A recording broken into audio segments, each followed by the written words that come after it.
Yeah. What was it? What was it? So, I'm trying to get in this place. I do this for a living and I'm so nervous. So I am going to basically, I am working on a book, I guess? This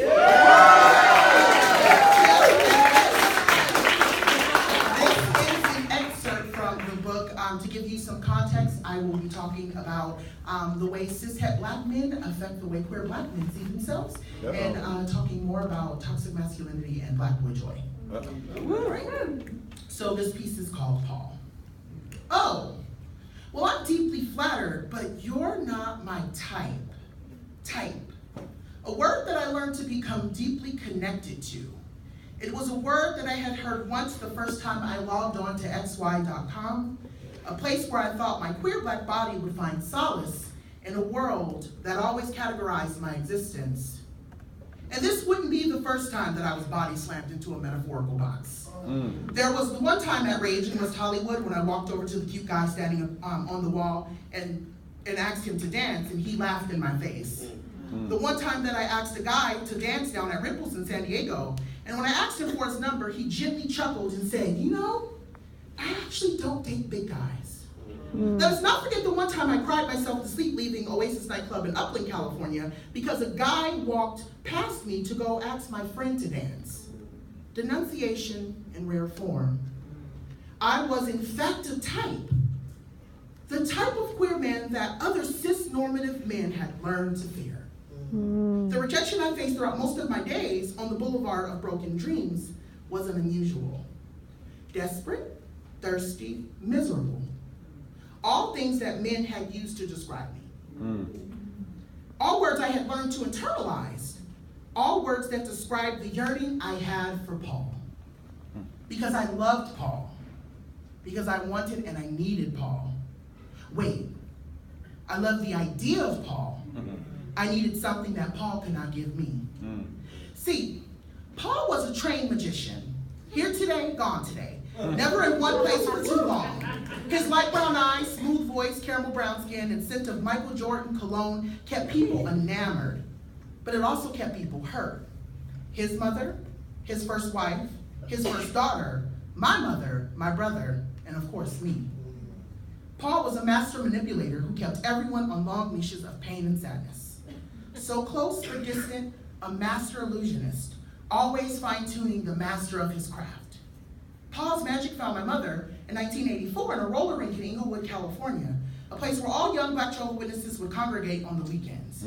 After a year of what my mother said was courtship, Paul and my mother were married with a young baby boy. 5 years later, they would be divorced, leaving my mother to take care of her then 5-year-old son, Jonathan, and her 3-year-old son, Bubba. One Saturday afternoon, I could hear my mother from the kitchen yelling for my brother to hurry up and pack.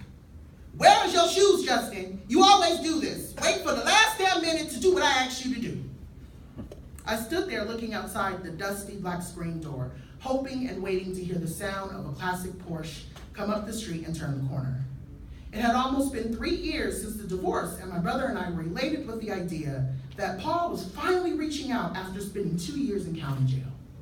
He called us here and there to tell us what movie he was going to be in, told us what celebrities he was hanging out with, and what celebrities we would meet once we got over to his house.